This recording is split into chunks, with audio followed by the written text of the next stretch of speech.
ఓం శ్రీ సద్గురు చరణారవిందాభ్యాం నమః. ఓం శ్రీ గణేశ శారదా సద్గురు మంగళమూర్తిభ్యో నమః.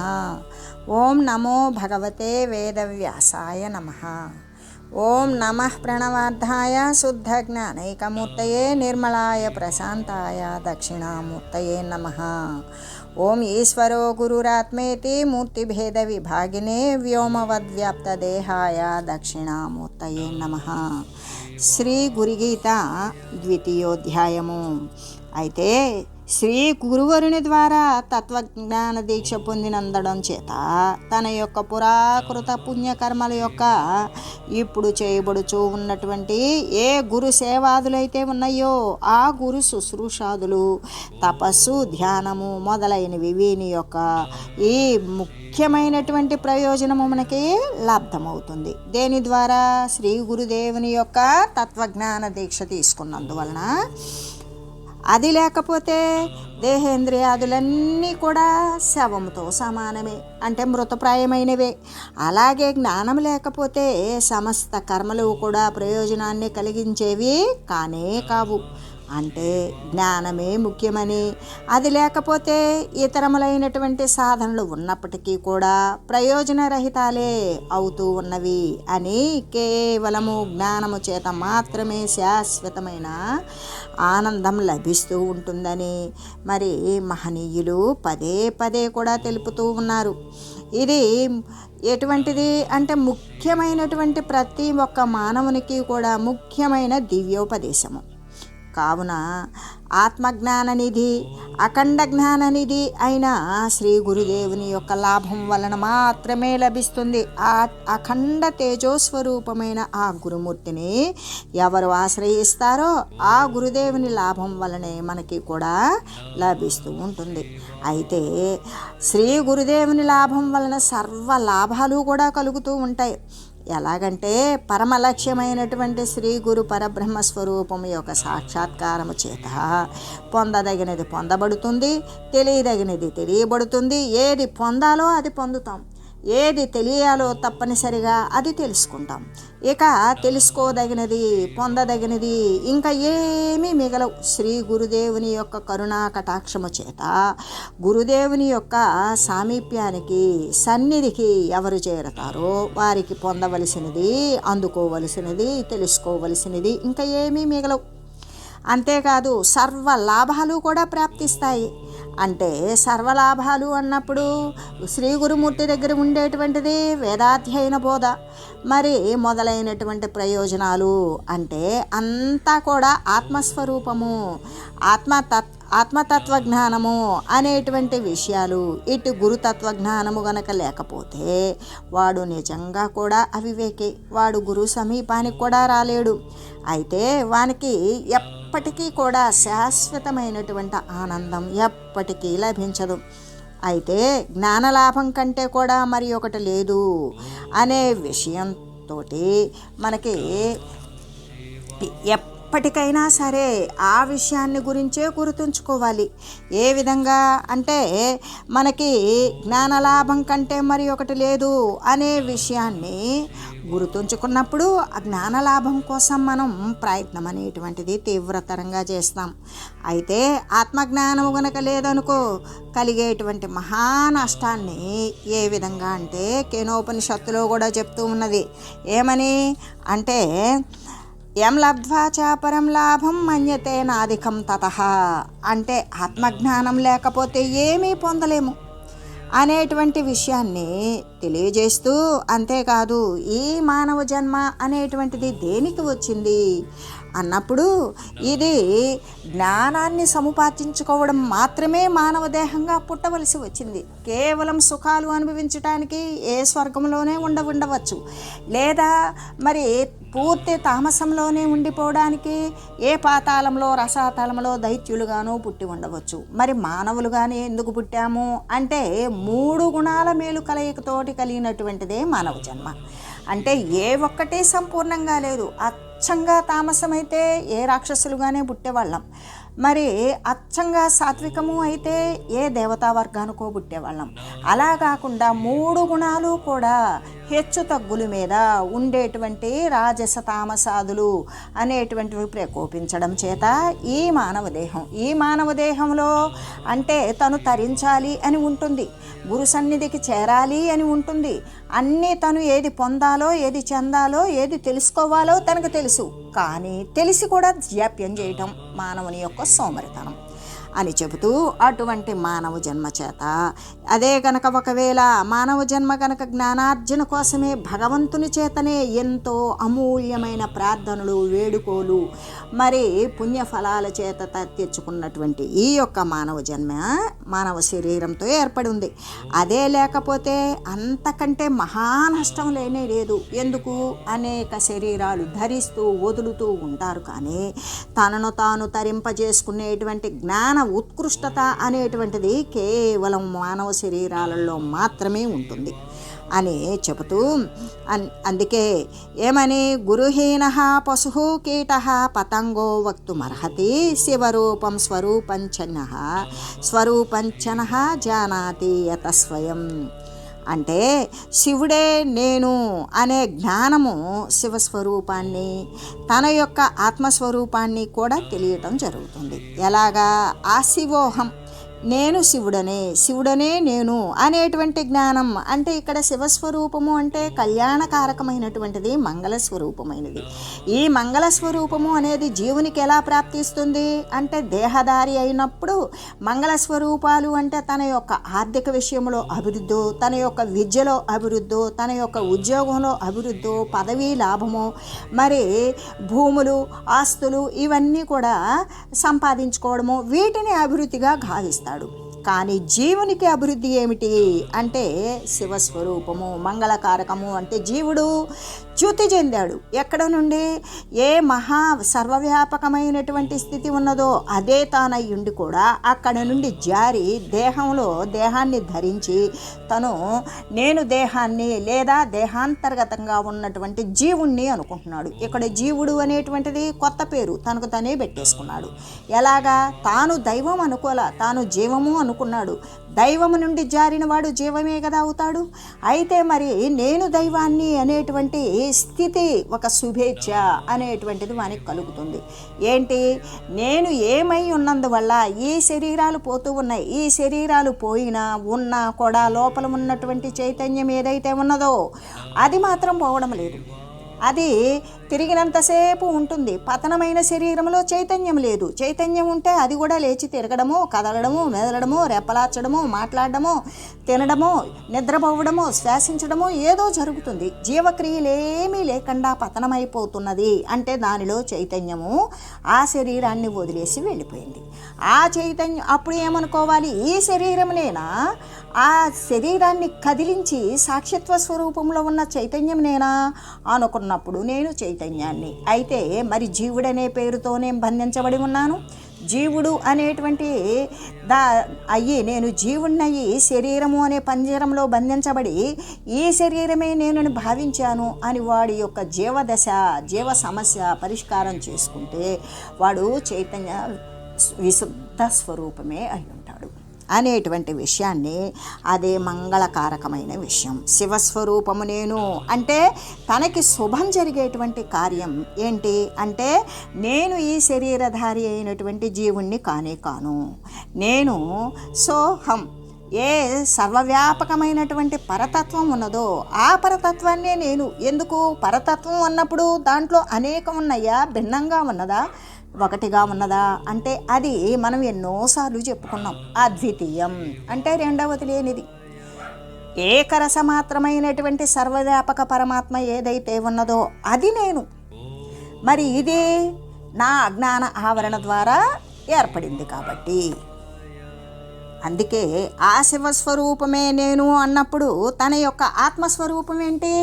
ఆ శివస్వరూపమే, ఆ పరమాత్మ తత్వమే.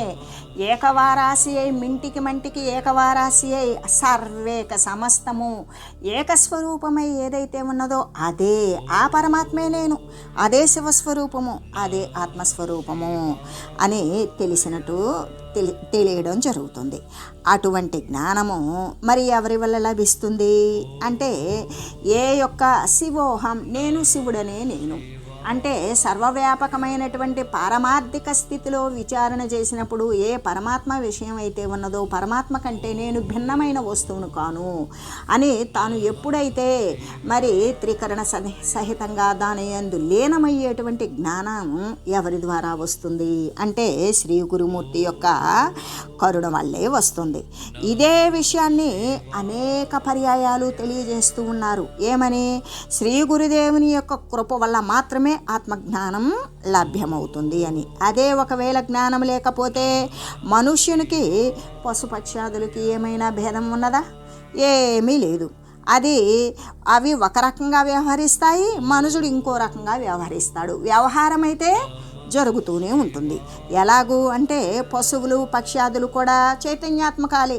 దానిలో ఉన్నటువంటి విశుద్ధ తత్వ చైతన్యము ఆ యొక్క ఉపాధులని పశువుల రూపంలో, పక్షుల రూపంలో, క్రిమికీటక స్థావర జంగమ రూపంలో ఉన్నటువంటి ప్రతి ఉపాధిని కలిగించేటువంటిది అంతర్గతంగా అంతర్బహిర్వ్యాపకంగా సర్వత్రా నిండి ఉన్న చైతన్యాత్మకం ఏదైతే ఉన్నదో అది సర్వుని యందు కూడా, సర్వ జీవరాశి యందు కూడా అది మరి అక్కడ స్థితి పొంది ఉన్నది. కాబట్టి ఇక అందుకని సర్వము తానే అయినప్పుడు వచ్చిపోయేటువంటి శరీరాలు అంతర్గతంగా ఉండి కదిలించేటువంటిది కూడా శుద్ధ చైతన్యమే. అందుకని ఈ మనుషులు మాత్రమే కాదు, పశువులు పక్షులు ఇవన్నీ కూడా చైతన్యాత్మకాలే. దానిలో కూడా చైతన్యము, దానిలో కూడా దైవత్వము ఉన్నది.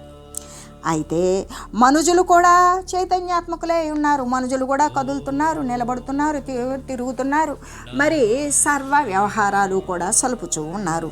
మరి ఆ పశుపక్షాదులకి ఈ మనుజులకి అవి కదులుతూ ఇవి కదులుతూ అవి కూడా చైతన్యవంతంగా వాటి వ్యవహారాలు చేసుకుంటూ, మనుషులు కూడా వాటి వ్యవహారాలు చేసుకుంటూ ఉన్నప్పుడు వాటికి దీనికి భేదం ఏమిటి అంటే భేదం ఏమి లేదు. మరి భేదం ఏమిటి అంటే ఉన్నదా అంటే ఉన్నది. అదేంటి అంటే ఆ భేదమే కేవలము ఆత్మజ్ఞానము ఒక్కటి మాత్రమే అన్నిటికంటే కూడా సర్వ విలక్షణం, అన్నింటికంటే కూడా విలక్షణమైనటువంటిది. దానికి దీనికి కూడా అన్నీ సమానమే. ఏ విధంగా అంటే ఇక్కడ మనకి ఒక శ్లోకము తెలియజేస్తూ ఉన్నారు. అది ఎటువంటిది? ఆహార నిద్ర భయమైదునాని సామాన్యవేత్తత్ పశుభిన్నరాణం జ్ఞానం తు తేషామధికో విశేషః జ్ఞానేన హీనాః పశుభిః సమానః. అంటే ఆహారము మనుషులకి ఆకలిస్తుంది, సర్వ జీవరాశికి కూడా ఆకలి అవుతుంది. వాటికి తగిన ఆహారం వాటికి, మనుషులకు తగిన ఆహారం మనుషులు తింటారు. నిద్ర సర్వ జీవరాశికి మనుషులతో సహా నిద్ర ఒకటి. మరి భయము అవి భయపడతాయి, మనుషులు భయపడతారు. మరి మైథునము అంటే సంతానోత్పత్తి కార్యక్రమం సర్వ క్రిమికీటకి, సర్వ ఉపాధి ధరించిన ప్రతి ప్రాణికి ఉన్నట్లుగానే మనుషులకి ఉంటాయి. అంటే ఇక్కడ ఆకలి తీర్చుకోవడంలో, నిద్రపోవడంలో, భయపడటంలో, మరి మైథున క్రియను సాగించడంలో ఇవన్నీ కూడా సామాన్యవేత్తత్ పశుభిన్నరాణం. అంటే పశువులు పక్షులు క్రిములు కీటకాలు ఇవన్నీ కూడా మనుషులతో సహా ఇవన్నీ సర్వసాధారణంగా అందరికీ ఇవి జరిగేటువంటివి. కానీ జ్ఞానం తు తేషామధికో విశేషః. ఈ జ్ఞానం అనేటువంటిది అధికమైనటువంటిది ఎవరికి? మనుజులకు మాత్రమే. ఆ జ్ఞానం ఎటువంటిది? వాటికి తెలివి లేదా? తెలివి ఉన్నది. కానీ ఏ తెలివి? ఎదుట మనిషి కర్ర తీసుకొని వస్తే కొడతారు అని భయపడి వెనక్కి తగ్గుతాయి. ఎదుట మనిషి ఏదైనా పదార్థం పట్టుకొని వస్తే మా కోసమే అని పశువులు గడ్డి కోసమో, లేదా కుక్కలు లాంటి జంతువులు ఏదన్నా దీనికో ఆహారం కోసమో, ఇట్లా పక్షులు గింజల కోసమో, ఈ విధంగా వాటికి తెలుసు ఏది పెట్టేవాళ్ళు కొట్టేవాళ్ళు అనేటువంటి విషయం. ఆ జ్ఞానం వాటికి ఉన్నది. అంటే అదిలిస్తే వెళ్ళిపోతాయి, మరి ఏదన్నా వాటికి కావలసిన ఆహార పదార్థాలు చూపిస్తే దగ్గరకు వస్తాయి, నీళ్లు పెడితే తాగుతాయి. ఇవన్నీ కూడా వాటికి ఉండవలసినటువంటి జ్ఞానం కొంత మట్టుకున్నది. ఎందుకు? వాని యొక్క శరీర పోషణార్థానికి సరిపోయేటువంటి జ్ఞానం వాటికి ఉన్నది. కానీ ఇక్కడ మనుషులకి అధనమైనటువంటిది. అంటే ఈ పశుపక్ష్యాదులకి మనుషులకి ఒకే ఒక్క భేదం. ఏంటది? జ్ఞానం తు తేషామధికో విశేషః. అంటే జ్ఞానం నరాణం అధికం విశేషం. జ్ఞానం అనేటువంటిది మనుజులలో అధికంగా ఉంటుంది. అది లేకపోతే జ్ఞానేన హీనాః పశుభిః సమానః. అదే జ్ఞానం గనక తగ్గిందనుకో, ఆ జ్ఞానం ఎటువంటిది? ఆత్మతత్వ జ్ఞానం. శ్రీ సద్గురుమూర్తి యొక్క కృపను పొందాలి అంటే ఆయనకు చేయవలసినటువంటి శుశ్రూషలు, ఆయన చెప్పినటువంటి విషయాన్ని శ్రద్ధతో విని అనుసరించడం, ఆయనకు కృప కలిగేదానికోసం మనం చేయవలసినటువంటి, ఆయన కృప కలిగేదానికోసం మనం సేవ చేయడం కాదు. మన యొక్క దాసత్వ భావాన్ని, మన యొక్క అహంకారాన్ని తీసివేసుకునే నిమిత్తం మనం అక్కడ సేవ చేయవలసి ఉంటుంది. ఆ సేవ ద్వారా చేసేటువంటి పరిసరాలు మరిచి చేసేటువంటి సేవ ద్వారా వాని అహంకారం నశించడమే కాదు, మరి శ్రీ గురుమూర్తి యొక్క కరుణ అనేటువంటిది మరి అధికంగా ఉంటుంది. దాని ద్వారా మనకి ఏమి లబ్ధి పొందుతాము? గురువు యొక్క కరుణ ఎప్పుడైతే మనపై వర్షించడం ప్రారంభమైందో అప్పుడు మనకి జ్ఞానం అనేటువంటిది పొటమరిస్తుంది, అభివృద్ధి చెందుతుంది. ఆ ప్రకారంగా గురు కటాక్షణ ప్రసారము చేత మనకి అధికమైనటువంటి ఆత్మజ్ఞానం అనేటువంటిది విస్తరిల్లుతుంది, అభివృద్ధి చెందుతుంది. దాని ద్వారా సాధన చతుష్టయ సంపత్తి, ఏది నిత్యానిత్య వస్తు వివేకమని, నిత్యమేది అనిత్యమేది, మరి ఈ యొక్క ఇహ సంబంధమైనటువంటి విషయాల పట్ల లేదా పుణ్య విశేషము చేత పర సంబంధమైన స్వర్గలోక ప్రాప్తి, అటువంటి వాటి పట్ల అన్నింటి పట్ల కూడా శరీరాలు ధరించాల్సిందే. వచ్చినటువంటి శరీరం పోతుంది కాబట్టి ఇదంతా సర్వేక సమస్తం కూడా మిథ్యాజనితమే అని వాటి పట్ల కూడా వైముఖ్యం కలిగి విముఖత కలిగి ఉండేటువంటిదే ఇహమూత్రార్థ ఫలభోగ విరాగం. తర్వాత సమాధి షట్క సంపత్తి, 6 రకాలైనటువంటి సంపద చేత శమము, దమము, ఉపరతి, తితీక్ష, శ్రద్ధ, సమాధానము అనేటువంటి ఈ 6 రకాల సంపద చేత వాడు దేనికి అర్హుడవుతున్నాడు? ఆత్మజ్ఞానం పరిపక్వ స్థితికి వచ్చినప్పుడు మోక్షతత్వాన్ని పొందాలి అనేటువంటి కోరిక తీవ్రతరమై వాడు మోక్షగామే అవుతాడు. అప్పుడు ముముక్షత్వము, మోక్షము చెందాలి అనేటువంటి కోరిక కోసం మళ్ళీ శ్రీ గురువుకి ఆయనకు ఏ విధమైనటువంటి జ్ఞాన బోధ జరుగుతూ ఉన్నదో దానిని తూచా తప్పకుండా త్రికరణ శుద్ధిగా ఆయన చెప్పిన దానికి అధిగమించి మరీ ఆచరించుకుంటూ ప్రయాణిస్తాడు. ఆ ప్రయాణంలో ఎటువంటి ఆటంకాలు ఉన్నా సరే శ్రీ గురుమూర్తిని ప్రార్థన చేసుకొని ఆటంకాలు ఎదుర్కొని మరీ ప్రయాణం సజావుగా సాగించుకొని ఆ నిర్వాణ తత్వం అయినటువంటి మోక్ష పదాన్ని పొందుతాడు. అటువంటి స్థితి ఎవరు తెచ్చిపెట్టేది అంటే ఇక్కడ మనకేమని చెప్తారు? ఏమని చెప్తారంటే, ఇంతకీ గురుడు అయినటువంటి వాడు ఏ విధంగా చెప్పాలి అంటే, గురుడు అనేవాడు పరుడగుణ భగవంతుని వరుస తెలుపునతడే సుగురువు. అంటే పరతత్వం అంటే దైవతత్వం ఎటువంటిది? తనకంటే పరమైనది ఇతరమైనది. ఇతరమైన విషయాన్ని తనెలా గుర్తెరుగుతాడు అంటే దానికి మార్గదర్శి, మధ్యవర్తి ఎవరు అంటే భగవంతునికి భక్తునికి మధ్యవర్తి శ్రీ సద్గురుమూర్తి. ఆ సద్గురు స్వరూపం అదే భగవత్ స్వరూపమై ఉన్నాడు. ఆ భగవంతుణ్ణి చూపుతాడు. ఆ చూపినప్పుడు చూడగలగాలి. చూడగలిగినటువంటి జ్ఞాన తృష్ణతోటి ఆ ప్రయాణం యొక్క అభ్యాసముతోటి వాడు సిద్ధపడి ఉండాలి. అలా సిద్ధపడి ఉన్నప్పుడు పరుడగు ఆ భగవంతుని, ఆ పరతత్వమైనటువంటి ఆ భగవంతుని వరుసదెలుపునతడే సుగురువు నరుడెవడైనన్ అంటే ఆయన మాత్రమే ఆ భగవంతుని యొక్క స్థితి, ఇది భగవత్ స్వరూపం అని తెలియజేసేటువంటి స్థితి ఎవరు అంటే, మరి మనుషులకు వచ్చేసి పశువులు తెలుపుతాయా? కాదు, నరుడే గురుమూర్తి అయి.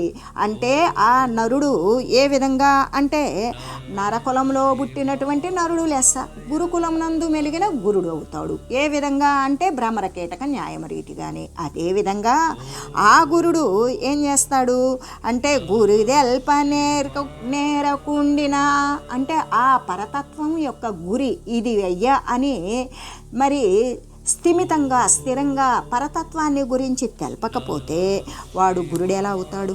వాడు గురుడు కాదు కదా. ఎలాగంటే తల్లి తండ్రి గురుడు దైవం బనుట చేత, మొట్టమొదటి ఏమని చెప్తారు? తల్లి తండ్రి గురుడు దైవం అని చెప్తారు. చెప్పినప్పుడు తల్లి ఏం చేస్తుంది? ఒరే ఈయన మీ నాన్నరా అని చూపిస్తుంది. తల్లి బిడ్డకెట్టు తండ్రి చూపు, అట్లు గురుడే శిష్యునకు దైవము చూపవలయు అంటే అటువంటి వాడే గురుడు. ఏ విధంగా? ఒరే ఈయనరా మీ నాన్న. తల్లి అనేటువంటిది ఏంటి అంటే తల్లి అనేటువంటిది నిజం. ఎందుకు? ఆ తల్లికి బిడ్డ తనే కాబట్టి. తండ్రి అనేది నమ్మకం. ఏ విధంగా? ఈయన మీ నాన్న అని తల్లి చెప్పినప్పుడు ఓహో ఈయన నా తండ్రి అనేటువంటిది అది సరే. ఇక లోపల ఉన్నటువంటి అంతర్గతమైనటువంటి దేహ రక్త సంబంధం అనేది అది ఎటు కూడా కలిగే ఉంటుంది. కాబట్టి ఏ విధంగా తల్లి బిడ్డకి తండ్రిని చూపించిన విధంగానే శిష్యునికి దైవాన్ని చూపాలి. ఇది దైవ స్వరూపము. ఈ జ్ఞానం ద్వారా ఈ దైవాన్ని ఇలా లబ్ధి పొందుతావు. ఈ దైవ స్వరూపమే నీవు దైవము కంటే వేరు కాదు అనే విషయాన్ని గురించి దైవాన్ని గురించి చూపగలుగుతాడు శ్రీ సద్గురుమూర్తి. అలా చూపినటువంటి వాడు మాత్రమే గురుడు. అలా చూపకపోతే వాడు గురుడు కాదు. ఒకవేళ సద్గురుమూర్తి చూపించినా కూడా చూసేటువంటి సాధన నీలో లేదనుకో, నీవు సత్శిష్యుడు కావు. అటువంటి సాధన అభివృద్ధి చేత, ఆ సాధన యొక్క అభివృద్ధి చేత నీవు గురుడు చూపించినటువంటి దైవాన్ని చూడగలిగినటువంటి సంసిద్ధత నీకు ఉన్నప్పుడు, గురువు చూపించగానే ఈయనేరా దేవుడు అంటే ఆ దేవుడు ఎక్కడ చూస్తే అక్కడే ఉంటాడు, ఎందు చూస్తే అందే ఉన్నాడు. సర్వేక సమస్తం నీవు నేను అనేటువంటి అరమరికలు లేక సర్వవ్యాపకమై ఉన్నటువంటి పరతత్వాన్ని చూపించినప్పుడు ఆ పరతత్వాన్ని చూడగలిగినటువంటి నిశితమైన ఏ విజ్ఞాన ఖని అయినటువంటి శిష్యుడు ఉంటాడు, వాడు మాత్రమే శ్రీ సద్గురుమూర్తి చూపించినటువంటి పరతత్వమైన భగవంతుణ్ణి చూడగలుగుతాడు. అటువంటి సాధన అనేది వాడు ఆ విధంగా అభివృద్ధి చేసుకోవాలి అని చెబుతూ, అటువంటి ఆత్మజ్ఞానాన్ని ఎవరు బోధిస్తారు? మరి శ్రీ సద్గురుమూర్తే బోధిస్తాడు. ఆ బోధ గనక బోధించకపోతే వాడు పశువుతో సమానమే. అందుకే ఏ విధంగా చెప్తూ ఉన్నారు అంటే, గురుతత్వజ్ఞానం లేకపోతే భూమి మీద చరించేటువంటి వాడు 2 కాళ్ళ పశువే, ద్విపాద పశువు, 2 కాళ్ళతో నడిచేటువంటి జంతువు. ఎందుకు? జంతువుకు తనను తాను తన పొట్ట పోసుకోవడం వచ్చు, తన శరీరాన్ని రక్షించుకోవడం వచ్చు, తనకు తాను మరి మరుగున పట్టడం, తన ఆహారాన్ని సంపాదించుకోవడం అంతా వచ్చు. కానీ తనకు తాను ధరించేటువంటి జ్ఞానం కానీ, తనకు తాను ఏ గురువునో చేరి శుశ్రూష చేసి ఆత్మజ్ఞానాన్ని పొందేటువంటి స్థితి కానీ దానికి ఉండదు అని తెలియజేస్తూ, ఓం మంగళం శ్రీ గురుదేవాయ మహనీయ గుణాత్మనే సర్వలోక శరణ్యాయ సాధురూపాయ మంగళం. ఓం లోకా సమస్త సుఖినో భవంతు. ఓం శ్రీ సద్గురు పరబ్రహ్మార్పణమస్తు. ఓం తత్సత్.